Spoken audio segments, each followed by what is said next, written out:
Football Factory. Bonsoir mesdames, bonsoir messieurs, merci de nous retrouver, c'est Football Factory. Dans cette émission, nous allons parler de la double qualification de l'équipe senior de Guinée pour la Coupe d'Afrique des Nations 2019 prévue en Égypte. Un parcours sans faute pour les poulains de Paul Put. Nous allons revenir sur le parcours de cette équipe de Guinée dans cette campagne pour la qualification de la CAN 2019, la première à 24 équipes. Et de l'autre côté, nous allons parler de cette belle qualification aussi du Sili Espoir de Guinée. C'était face au Lion du Sénégal. L'équipe guinéenne, après sa victoire à Conakry 2-1, est allée faire un match nul 0-0 à Thiès, assez suffisant pour se qualifier pour le dernier tour de la CAN des moins de 23 ans, prévu aussi en Égypte en 2019, mesdames et messieurs. Dans cette émission, nous allons en parler avec notre invité, Mohamed Lamine Touré. Bienvenue dans cette émission. Il y a à la réalisation Alia Lama Bangoura, à la caméra Mohamed Amin et au montage Abdoulaye Kamara. Merci de nous retrouver avec une production de Newscom. Une nouvelle fois, bonsoir mesdames, messieurs. Avant de parler des équipes nationales de Guinée, le Sili national donc qualifié pour la CAN 2019 et l'équipe des moins de 23 ans qui est qualifiée aussi pour le troisième et dernier tour qualificatif de la CAN des moins de 23 ans prévu en Égypte, on va parler du Oroya avec un retour sur l'actu de la semaine dernière et ce limousage de Patrice Neveu. L'équipe du Oroya a décidé donc de se débarrasser du Français qui a pourtant qualifié le Oroya en quart de finale de la Ligue des champions africaine de football. Patrice Neveu, qui avait signé un contrat de plus d'une année, aura passé finalement que 5 mois sur le banc du club de Matam. Mohamed Lamine Touré, nous avons suivi ensemble cette information, l'actu de la semaine dernière. Est-ce une surprise pour vous, le limogeage de Patrice Neveu? Oui, forcément c'est une surprise parce qu'on limoge quelqu'un s'il ne fait pas de résultats, mais si les résultats plaident dans sa faveur, je ne sais pas, c'est toujours des décisions difficiles à comprendre. Patrice Neveu étant limogé, le Oroya quand même est leader du championnat. Le Oroya venait de se qualifier pour les quarts de finale de la Ligue des champions africaine et 4 jours après, c'est aussi surprenant de voir un entraîneur qui vous a permis de franchir un palier dans votre histoire se faire limoger de la sorte. Maintenant, je ne sais pas les principales causes de ce... On parle d'incompatibilité d'humeur et d'un manque d'investissement. Alors que certains parlent d'ordre, évoquent des cas relationnels parce qu'il ne serait plus en odeur de sainteté avec quelques responsables du Oroya Athletic Club de Conakry, notamment le vice-président, notamment le président Soufiane Ansouari. Mais c'est difficile à comprendre encore une fois parce que les résultats étaient là. Patrice Neveu a été limogé, mais voilà, on ne peut que s'en remettre à la décision des responsables du Oroya. Mais il faudra faire beaucoup attention. 3 entraîneurs à l'espace de 6 mois pour une équipe qui se veut ambitieuse en campagne africaine. Ça peut vous rattraper, notamment en campagne africaine. Je rappelle, Patrice Neveu donc, qui a dirigé le club de Matam et qui est donc qualifié pour les quarts de finale de la Ligue des champions africaine de football. Juste après le match contre Orlando Pirates ici à Conakry, mesdames et messieurs, en conférence de presse d'après-match, il a été interrogé sur ceux qui pensent ceux qui étaient sceptiques à sa nomination et sans peut-être vouloir parler de son sort. C'est comme si Patrice Neveu faisait déjà un adieu juste après cette rencontre. Comment dire, moi c'est le président Antonio qui a fait le choix de me faire venir. Je me devais malgré les personnes sceptiques, je ne sais pourquoi d'ailleurs, mais bon, ça fait partie aussi du métier. Moi j'ai continué, j'ai toujours travaillé ardemment et en confiance et en osmose avec ma direction, malgré ce qu'on ait pu dire. Et à l'arrivée, je dirais que les réponses, tranquillement, c'est sur le terrain qu'on les donne, c'est pas en déballant quoi que ce soit. Et je suis aujourd'hui, je dis bien, surtout très très content pour le club parce que je savais qu'en faisant venir le président Antonio faisait un choix fort. Je me devais de lui rendre ça et vraiment je lui ai dit la victoire. Nous l'avons suivi ensemble, il remercie là le président Souaré qu'il a recruté. Il se demande pourquoi certains étaient sceptiques à sa nomination, mais aujourd'hui il est parti. Et qu'est-ce que vous retenez de son passage? On retient beaucoup de choses. D'abord, la remontada contre Al-Nasr de la Libye, Al-Nasr de Benghazi de la Libye. On se rappelle qu'à l'aller, dans les phases préliminaires, Lora avait perdu 3-0 avant de s'imposer ici 6-2 ici au stade du 28 septembre de Conakry. Je pense que cela restera jamais gravé dans les annales du club du RAC. Et la qualification, parce qu'après le départ de Victor Zvenka, beaucoup étaient sceptiques, notamment moi. Je me disais que Patrice Neve n'était pas l'homme idéal qu'il fallait à cette équipe du RAC. Je me disais qu'il y a eu une erreur de casting au départ pour les responsables du Ora Athletic Club de Conakry, mais il a fait démentir beaucoup de personnes, bon nombre de personnes, en qualifiant le Ora en quart de finale de la Ligue des champions africaine. Je pense qu'on pouvait en tout cas laisser la main encore une fois de plus à Patrice Neve. C'est s'il n'arrivait pas à faire mieux que Victor Zvenka, c'est-à-dire qualifier l'équipe en demi-finale. Là, on pouvait comprendre la raison de le débarquer aussitôt.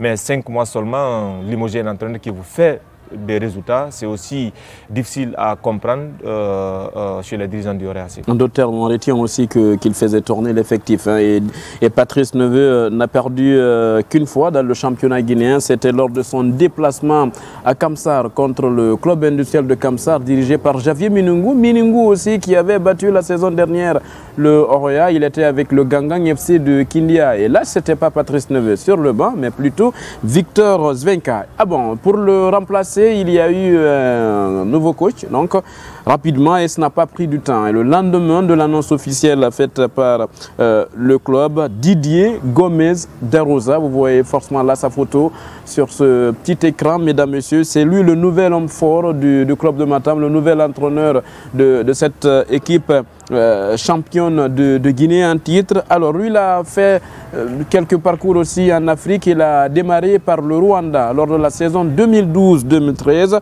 avec le Rayon Sport où il a été champion. Et l'année suivante, il débarque au Cameroun avec la formation de Coton Sport de Garoua. Et là aussi, il réédite un joli exploit. 2 titres, une coupe et une place en demi-finale. Il est aussi passé par l'Algérie avant donc de rejoindre la Guinée où il en est à sa première expérience. Qu'est-ce que vous pensez de ce remplaçant de Patrice Neve? Je pense que c'est un petit peu difficile, très difficile.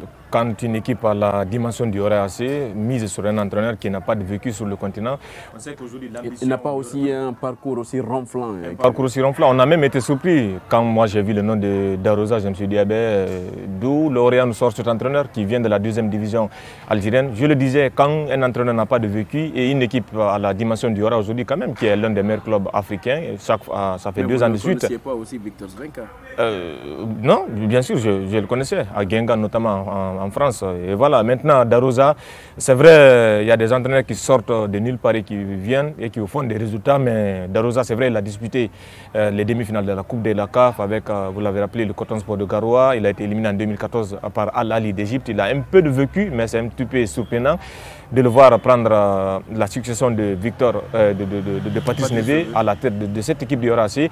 En conférence de presse lors de la cérémonie de présentation, le président Soufiane Souaré était parfois même à court d'arguments pour expliquer la vraie raison du départ de Patrice Neve et l'arrivée de Darosa. Mais on espère que les supporters du RAC pensent que l'arrivée de Patrice Darosa va donner une nouvelle dynamique, une nouvelle impulsion en tout cas à cette équipe du RAC qui, on le rappelle, s'est qualifiée cette année encore pour les quarts de finale de la Ligue des Champions. Et l'ambition cette année, c'est d'aller loin, c'est-à-dire franchir ce cap et se qualifier pour le dernier carré, c'est-à-dire en demi-finale.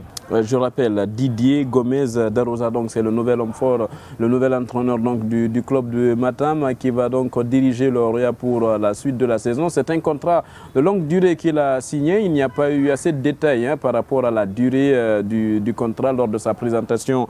Il n'y a pas eu de détails là-dessus. Il a accordé une interview en simultané à nos confrères de Foot 224, mais aussi à votre émission Football Factory. C'était au stade de Nongo, là où il dirigeait ses toutes premières séances d'entraînement. L'une des questions qui lui a été posée, c'est par rapport aux garanties. On le rappelle, Mohamed Lamine Touré, il rejoint une équipe où Patrice Neve est viré par manque de résultats. Victor Zvenka est parti, lui qui avait amené l'équipe jusqu'en quart de finale. Et voici la réponse de Didier Gomez Darosa par rapport aux garanties qu'il aurait avec la direction du club de Matam.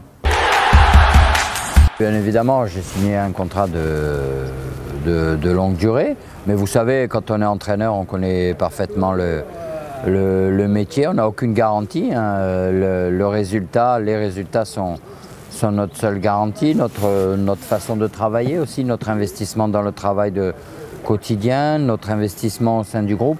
Voilà, ce sont nos seules garanties. Après, bien évidemment, tout peut arriver, mais voilà, je ne pense pas à tout ça. Vous savez, j'ai épousé ce projet avec une grande conviction, une grande détermination, et je veux vraiment le mener à bien. Je connais les attentes du bureau exécutif, du président, des dirigeants du club. Donc voilà, c'est pas un risque hein, du tout. Hein. Vous savez, c'est quelque chose de très gratifiant d'être le coach de Oroya et de participer à ce gigantesque projet. Vous aviez parlé de résultats. En termes de résultats, votre prédécesseur a amené le club jusqu'à un quart de finale. Oui, vous savez, je peux pas me prononcer sur les affaires passées. Hein. Voilà, j'ai pas d'éléments pour vous répondre. Quoi qu'il en soit, le club est en quart de finale de la Ligue des Champions. Et il s'agit de faire mieux que l'an dernier. Nous allons rester un instant avec l'entraîneur du club de Matam, Didier Gomez Darosa, par rapport à ce qu'il va apporter au Oroya. Selon lui, il y a beaucoup de travail à faire, surtout au niveau de la défense. Sur ce que j'ai pu observer lors des derniers matchs, il y a beaucoup de travail à effectuer, notamment en termes de bloc défensif.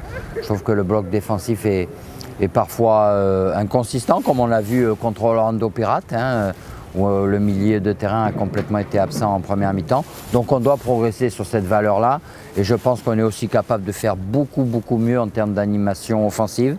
Je n'ai pas vu de réelle identité dans le jeu.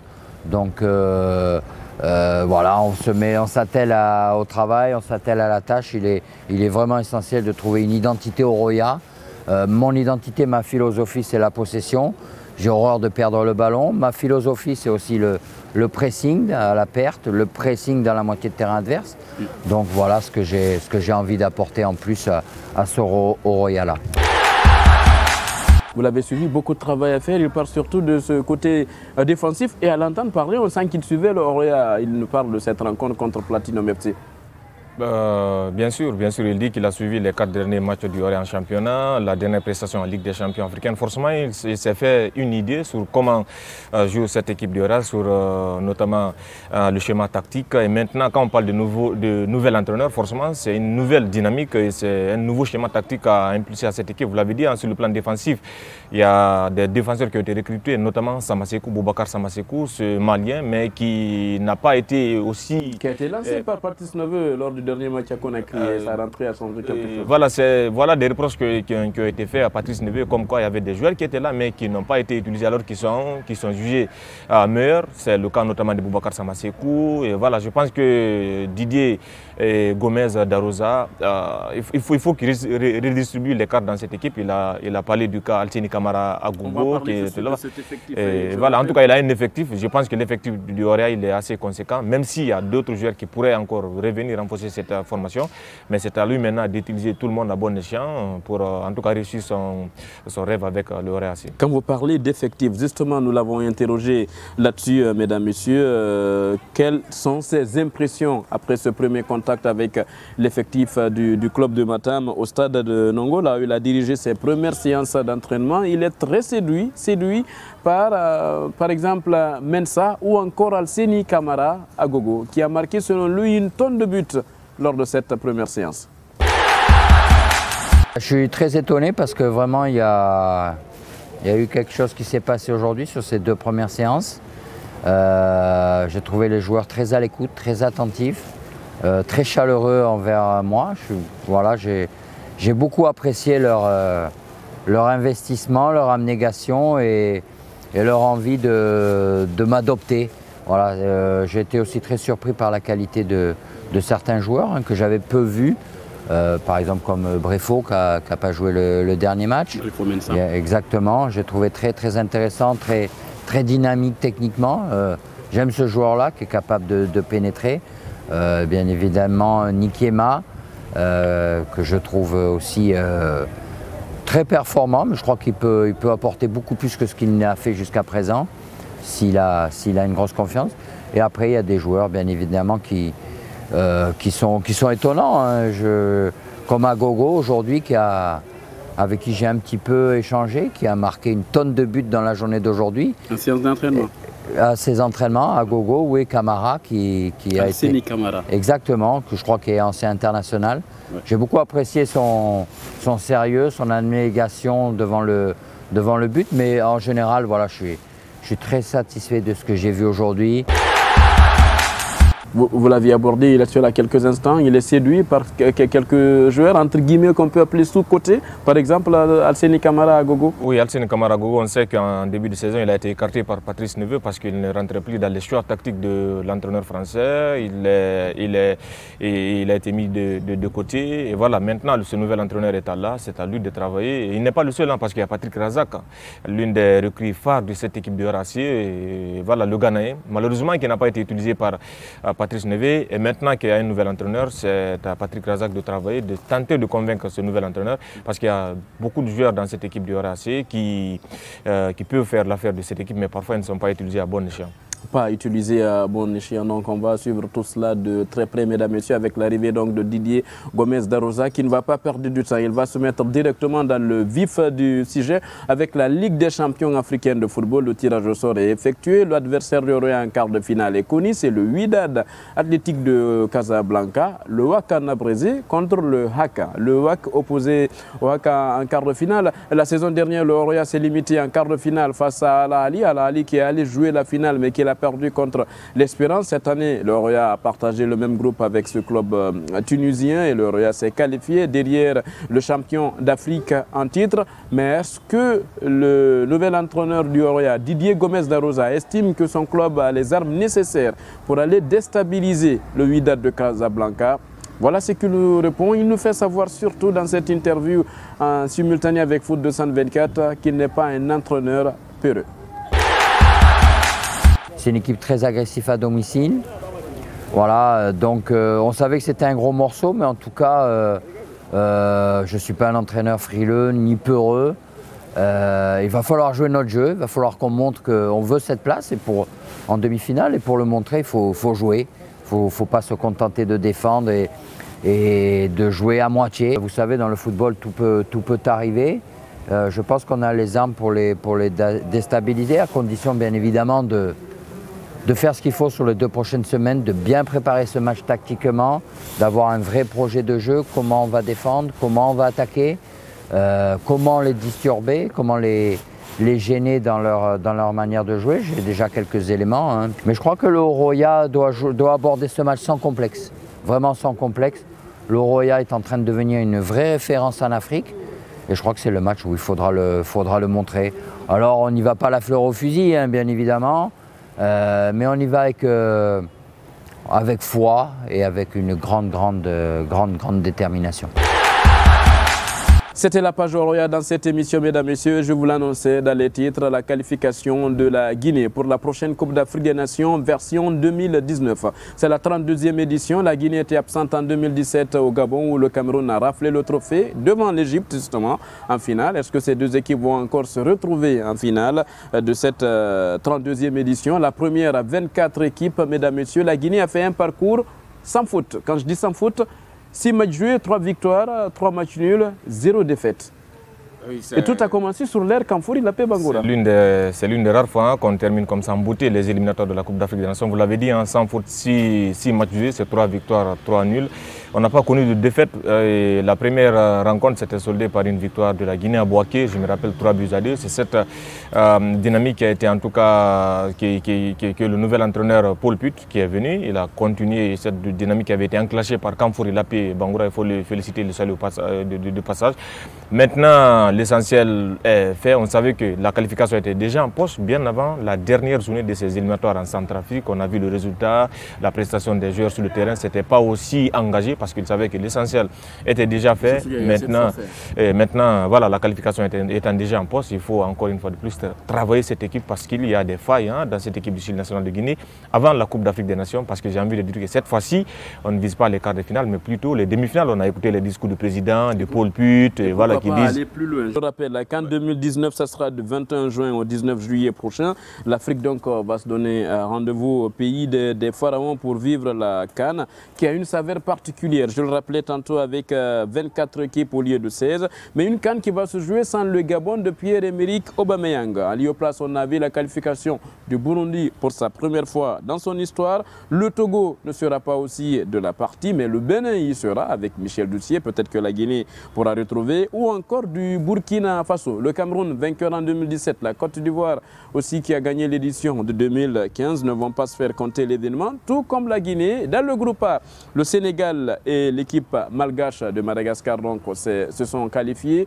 Une première pour cette formation. Dans le groupe B, c'est le Maroc et le Cameroun qui ont validé le ticket, même si les îles Comores veulent porter réserve. Le groupe C a vu la qualification du Mali et du Burundi. Le groupe D, c'est l'Algérie et le Bénin. Le groupe E, le Nigeria et l'Afrique du Sud se sont tirés d'affaire. Et dans le groupe F, c'est le Kenya qui a suivi le Ghana leader avec 9 points.